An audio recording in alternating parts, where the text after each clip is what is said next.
立体感とそして中性っぽさを目指した骨格修正で影を入れることで逆卵型っていう理想の目幅がとても大きいので二重のラインを変えることで目の印象がすごく変わります。はじめまして、まよまよです。私はヘアメイクのプロスクールに通いながらショーの現場や撮影の現場などに行かせていただいてます。私の趣味は男装とコスプレです。男装はなんと秋葉の男装喫茶でキャストをしている時もありました。コスプレもなんですけど約 6,7 年前ぐらいの高校生の時ぐらいから始めた趣味です。もうメイクが好きで美容の世界に入ってついに東京にまで来てしまいました。将来は海外で活躍できるようなヘアメイクアーティストになりたいなと思ってます。今日のメイクなんですけどデイリーメイクでナチュラル男装な感じです。今日はよろしくお願いします。今日私がつけているカラコンはアシストウィックさんオリジナルのコットンキャンディーのソーダポップです。種類はソーダポップの3色トーンの水色のカラコンです。お気に入りは縁が水色なのでより外人さんに近い目元になるのが好きです。今日使った下地はキコさんの下地です。ヒアルラン酸が豊富で保湿もできてイルミナイザーが入っているので光沢やツヤも出るとてもいい下地になってます。次に使ったのがスティックファンデーションです。このスティックファンデーション 24H さんのスティックファンデーションですごい肌なじみがいいファンデーションです。自然由来のものでできているので石鹸で落とすことができます。雑誌の撮影や映画の撮影にもこのスティックファンデーションが使われているので写真写りはとても良くなるファンデーションです。今日使った色なんですけれどもナチュラルとペールピンクとダークの3色を使いました。なぜ3色使ったかというと私はすごい大黒気味で黄身の強い肌をしているのでそれに合わせるために3色を混ぜながら肌の色に合わせていきます。この 24H のファンデーションをのせる位置なんですけどこのファンデーションはとても顔料が強いので全体に塗ってしまうと厚塗りになってしまいます。なので気になるクマの部分や鼻の小鼻の横口角の横などにつけて肌の色を調節しながらくすみをカバーしていきます。次に使ったリキッドファンデーションはイヴ・サンローランのダン・アンクル・ド・ポーというリキッドファンデーションになります。これを使うことによって肌なじみを統一させます。先ほどのせた24H のスティックファンデーションとリキッドファンデーションを上から混ぜることでカバー力が上がるのとだんだん皮脂分泌をしてくるんですけどその皮脂分泌とうまい具合に混ざっていくので長時間化粧が持つということになります。で次に塗ったのがアンリサンクのトランスルーセントです。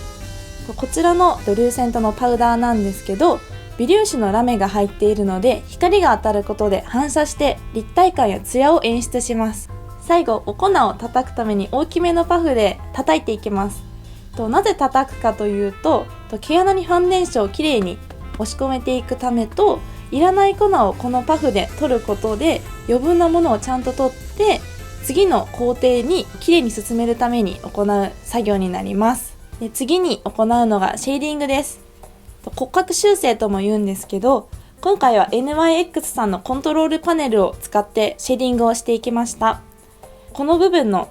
明るめの茶色のシャドウを使って髪の毛の生え際を埋めることで顔をどんどんちっちゃく見せるようにしていきます。額の部分と胸骨の部分のちょうど出っ張ってるところを骨格修正で影を入れることで逆卵型っていう理想のお顔の形になるようにシェーディングを入れていきます。次に行ったのがノーズシャドウのシェーディングです。ノーズはこちらのアンリサンクのコントロールパレットを使いました。こちらのパレットのブラウンのトープって言われてるグレー系の色を使って鼻の部分と目のくぼみの部分のシェーディングを行いました。次はハイライトです。ハイライトは先ほど使った NYX のコントロールパレットの黄色とピンク気味のハイライターを使っていきます。こちらの2色を額の T ゾーンと目の下の三角ゾーンの部分に乗せていきます。でなぜ黄色とピンクを使ったかと言いますと大黒さんは黄色が一番ハイライターとして色味が合う色になってます。ピンクを少し混ぜることで血色をよく見せるように考えてます。次から目に移っていきます。目元なんですけど、先にアイライナーのブラウンで拡張していきます。こちらのアイライナーはアンリサンクさんのブラウンのアイライナーになってます。すごいペンシルの芯が柔らかいので、簡単に優しくタッチするだけで描けることができます。で、先に描くことで何がいいかと言いますと、先に目の形を作ることで、後からのアイシャドウの入れ方も変わってきます。で、今日は結構目幅を出す入れ方をしたので、目幅を入れる目頭と目尻の部分を特に強調して描きました。私の目元は結構下の目のフレームラインが上に上がっているので、それをそのまま活かせるように粘膜も綺麗にこの時点で引いていきます。先ほども言ったんですけども、ペンシルの芯が柔らかいので、すごく後からのせるアイシャドウが発色よくのせることができます。次にアイシャドウに入っていきます。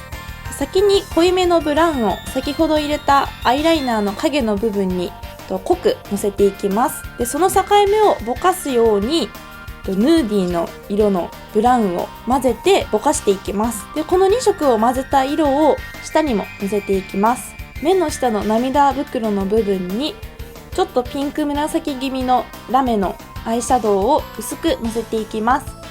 で、今回このピンク色をのせたのは頭の髪の毛の色と合わせたかったので、少しピンクを混ぜてみました。で、最後にこちらのオレンジのラメのシャドウを指でのせていきます。指でのせることで発色が筆よりもよくつきます。また最初にやったブラウンのアイシャドウの上からすることで色に深みが出るのと発色がさらに良くなります。次にこちらのブラックのアイライナーを使っていきます。こちらはアンリサンクのブラックのアイライナーです。先ほど使った影のブラウンのブラックバージョンになります。まつげとまつげの間を埋めていきます。そうすることで目元が大変拡張されていきます。そして影を入れていった部分にアイライナー、目頭と目尻に少し入れてさらに拡張していきます。で、次にアイブロウです。アイブロウもアイライナーと同じアンリサンクの後ろを使っていきます。私は眉毛がほとんどないので、眉毛の生えてない部分から描いていきます。もともととても顔の筋肉がついていて、ここのキュービ筋と言われている眉毛の筋肉があるんですけど、それに沿って描くことでとても綺麗な眉毛を描くことができます。今日は眉毛の形は結構キリッとしたシャープの形で描いているので、眉山から眉尻まではあまり長すぎず、でも眉頭はしっかりしているちょっと太めの眉毛を作っていきました。眉毛の太さなんですけれども、結構骨太さんは太い眉毛が似合います。逆に骨が細い人は太い眉毛が似合わないので、細い眉毛の方が似合うんです。次に先ほど描いたアイブロウにアイシャドウをのせていきます。